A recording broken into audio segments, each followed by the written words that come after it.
Hi, guys. I'm Christina McCaffrey, and I'm going to talk to you today about implied contract or implied agreement. It's a manipulation that is used a lot. And so I'm going to give you examples of it so you can kind of see how it works. And I'm going to tell you two examples from my own life of where it showed up. And then I'm going to explain to you how it could potentially show up with you.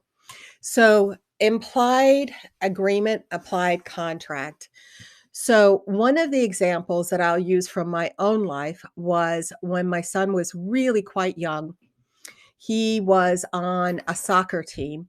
So he was probably 7 or so. He was on a soccer team, and he was having his first practice. Him and his little buddies were all gonna be on this team, and I realized, like, a lot of the times, the first practice, nobody brings snacks. So I thought, "I'm gonna bring snacks and little juice boxes so the little kids will be happy." So I did that. At the end of the soccer practice, all the kids came and got their snacks, and everything was great. The coach came over, and I have to tell you, this coach was an intimidating guy. He was really genuinely intimidating.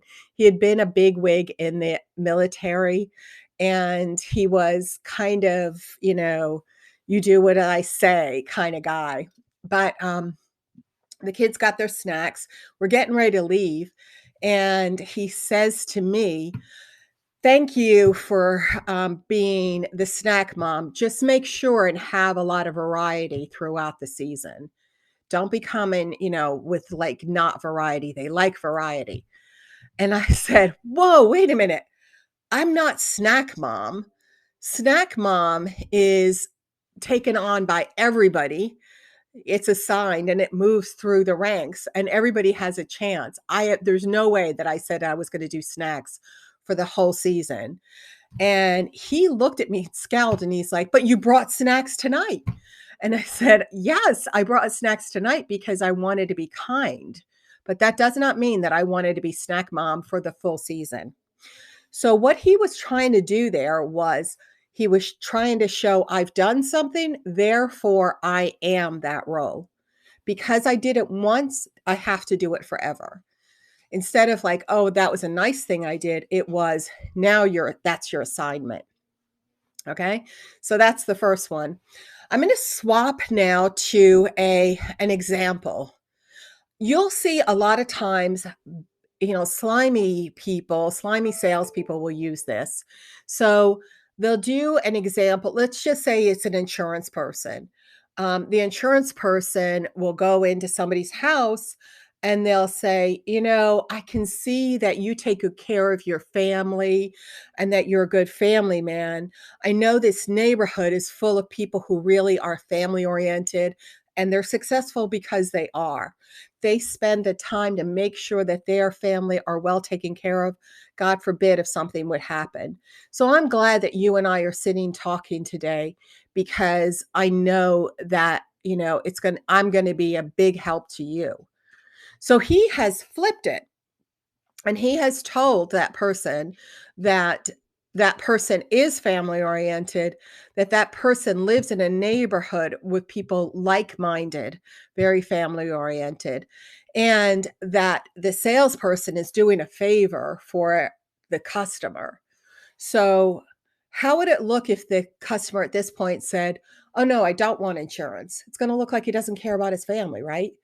Or he's gonna look like he doesn't belong in that neighborhood full of like-minded, family-oriented people who care about their family.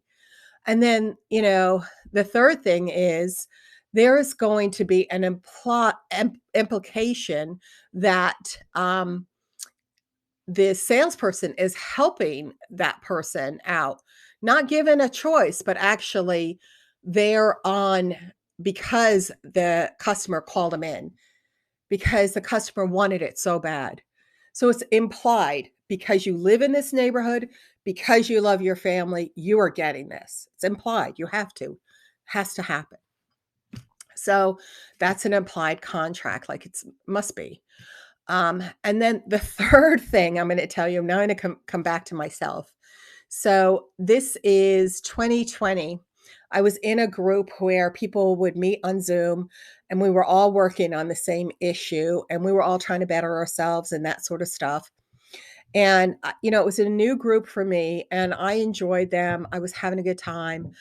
And I met this one good friend and I was talking to him on a regular basis about different things.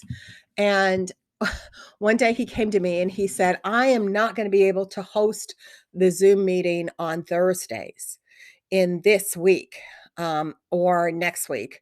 So maybe the whole month, I won't be able to do these Thursdays. Can you help me out and do that? And I want you to know, like, it would be really good because everybody likes you.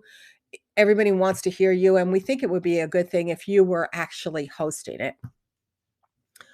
I said, yes. I said, absolutely, I'll do that. I really do like the people. I think it would be great. I don't have a problem with it. It wasn't interfering with my time, any of that. Here's where the trick went. So it went from like 2 weeks to a month to I was there for a year, a year.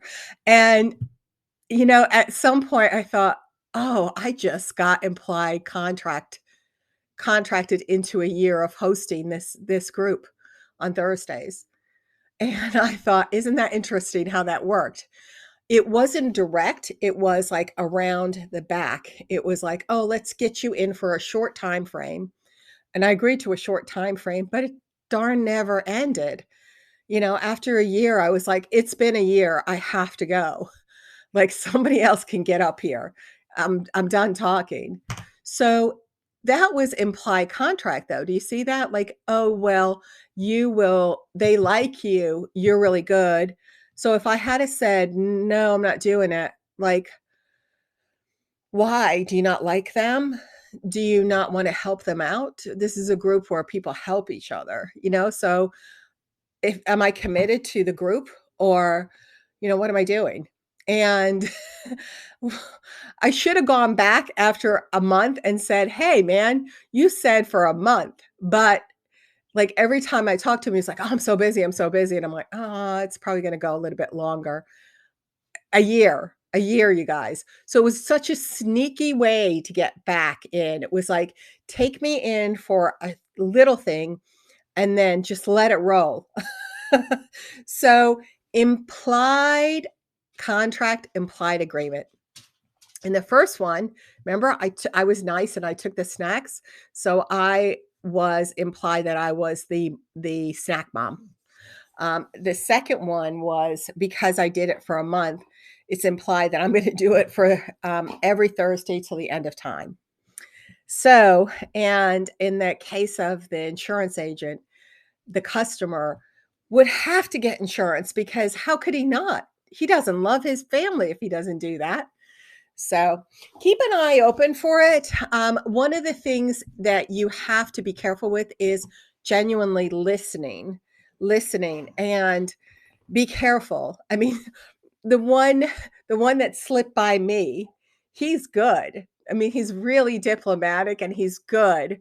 Um, so that slipped by me, but the other one I caught pretty quickly, and, but just be careful with it, okay? So implied contract, implied agreement, keep an eye on it in your life and see if somebody suggests that you have to do something because you are this type of person or because you've done it once. I appreciate you looking at the video, and I look forward to talking to you soon. Take care. Bye.